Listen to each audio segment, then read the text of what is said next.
Hey guys, welcome back to my channel. It's Blessing again. Have you missed me? Because I've missed you too. Okay, if you haven't subscribe because you should. But anyway, today we're going to be doing a video about Nigerian traditions. So things that we do in Nigeria that might be peculiar to just us and is not done anywhere else. But if you're from a different culture or a different country and you actually do some of these things, please let us know down below. It'll be fun to find out that we actually do things with other people that we don't know. But yeah, these are just 7 Nigerian traditions. Obviously there's so much more, but these are the 7 that I kept seeing come up in every place I went looking for traditions. If you like this series, let me know. I can continue it and we can do Nigerian facts, Nigerian traditions, Nigerian rules, Nigerian customs, a lot. Anyway, so let's start. I'll start with one that is not that big of a deal. I don't know if this is peculiar to the Yoruba people or if this applies to all over Nigeria, but that is the right hand thing. So in Yoruba we call it Owo Alaalia. So this is your right hand, Owo Alaalia. And basically there's this thing about how you have to give people things with your right hand, and when you're collecting things from people, you do so with your right hand. And especially if the person is older than you, it is seen as like the ultimate disrespect, the ultimate insult to give an older person something with your left hand or to take with your left hand from an older person. I don't know what the symbolic root of the right hand is, but they are very particular with it. Even you go to a store and you want to give the store your money, you're buying something and you want to give them money and you use your left hand, the storekeeper might be like, no, don't use your left hand to give them money, use your right hand. So it's something that they take very seriously. But if you're from Igbo or Hausa land and they also place a lot of importance on using your right hand, please let me know down below. But yeah, the first tradition is always using your right hand when giving someone something or collecting something. To be fair, I think it's starting to become less of a thing now, because I've actually paid in shops using my left hand, but I know that to some people, especially people that are older than you, it's still a very big thing that you never do it. You don't give or collect things with your left hand. It's always your right. The second thing is something that's a bit wild. It's something that is called a Magun. Again, I think this might be peculiar to the Yoruba people, but if you're from elsewhere in Nigeria and you can confirm if they did this, let us know. And Magun is basically a charm that is put on a woman that her husband believes is adulteress. And basically how Magun works is if she sleeps with anyone else but the husband, then that person could die, thunder could strike that person. You basically kill the person sleeping with your wife. So Magun, if you've watched Yoruba movies enough, you would have seen it come up at least 3 or 4 times. It's still it was used mostly in the olden days, but I don't know if it still happens right now. I'm sure it does, but in 1 or 2 movies you will still see reference being made to Magun. And from what I've seen in the movies, it's like a slim piece of rope or bead or charm. It's just it's like this. You spread it over the floor where the person is going to walk over, and basically once the person walks over the charm, it activates. Okay, it activates, and now they've got the Magun in them. Anyone they sleep with basically can die. They'll just die. It can be in the middle of the act, it can be after the act. The point is they will most likely die. Is there an equivalent for women to men, considering men are probably the ones that cheat the most? No, there is not. And I leave you with that.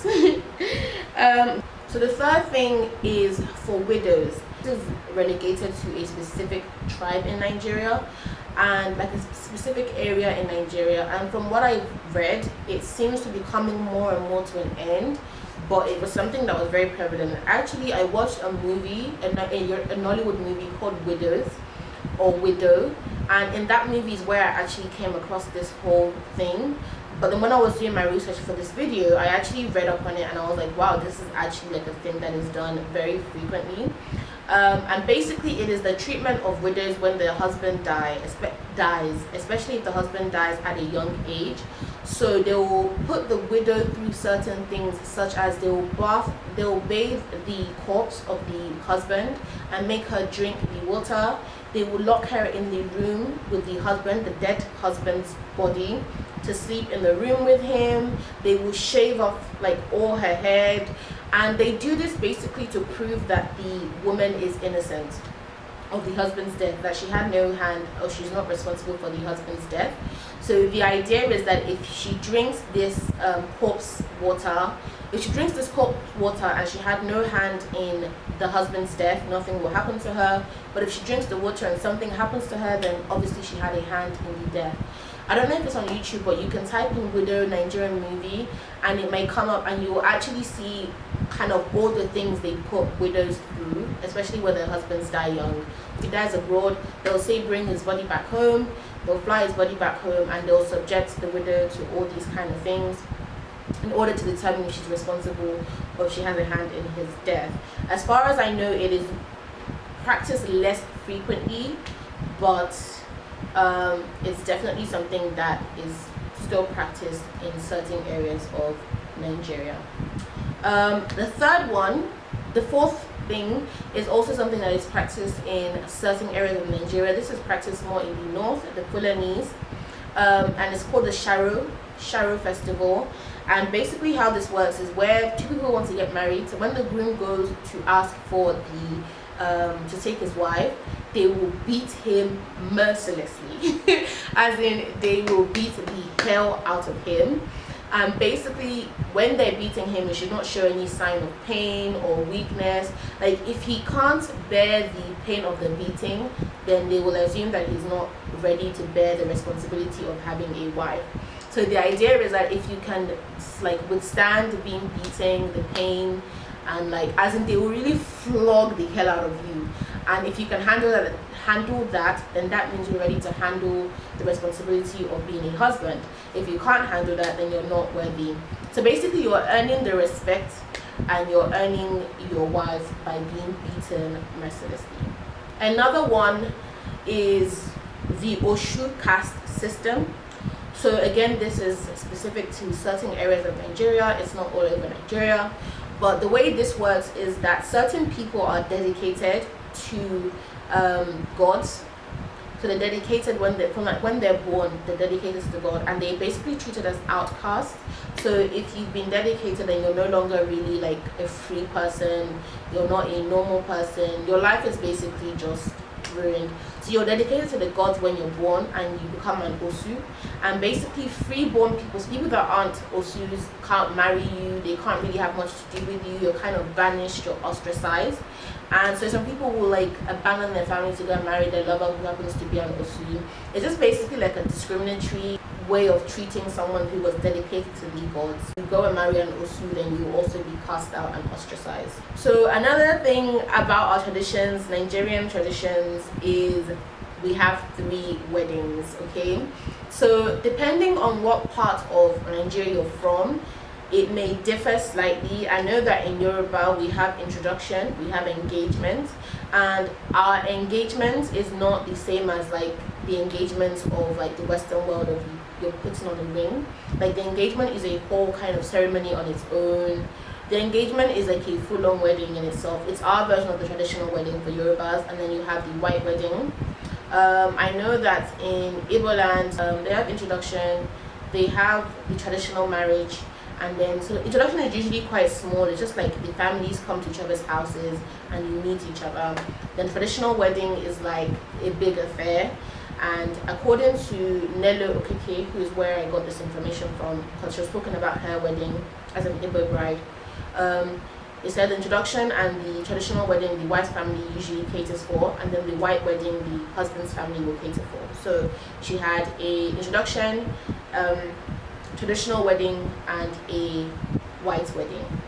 And I don't really know how the Fulanese or anywhere else do it, but usually, traditionally in Nigeria, you will have 3 weddings. You have an introduction, you have a traditional wedding, whether that be engagement or not.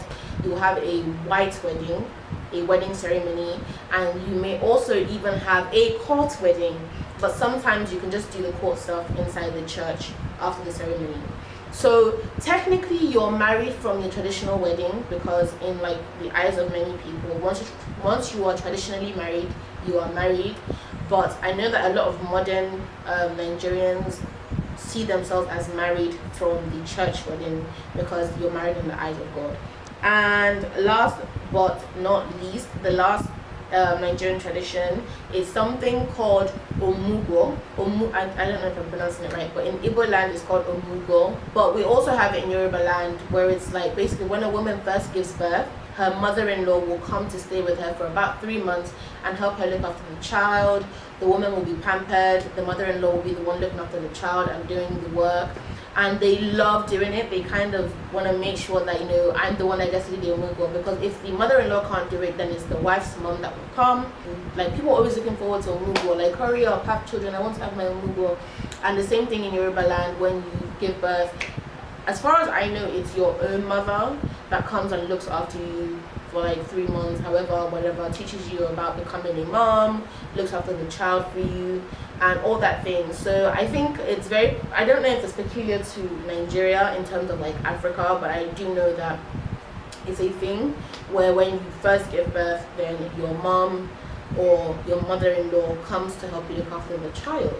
So yeah, those are the 7 Nigerian traditions that I have. Bear in mind that I had to research to get these. Then, so if there's anything I said wrong, if there's any information that I've not got perfectly, maybe you're from the tribe that practices any of these traditions and you want to correct me or give us more information, please feel free to do so in the comment section.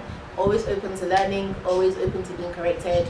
If you would like to see more of these kind of videos, let me know again, and of course I will continue to do those for you, and I will see you in my next video. Don't forget to share, like, comment and subscribe. Oh, also guys, I wanted to let you know, if you're into Ankara prints jewelry, Ankara prints bags, Ankara prints backpacks, Ankara prints accessories, then check out the Black Label Company. So just type in the Black Label Company on Instagram and you'll see their page. I'll put up some pictures of some of their items.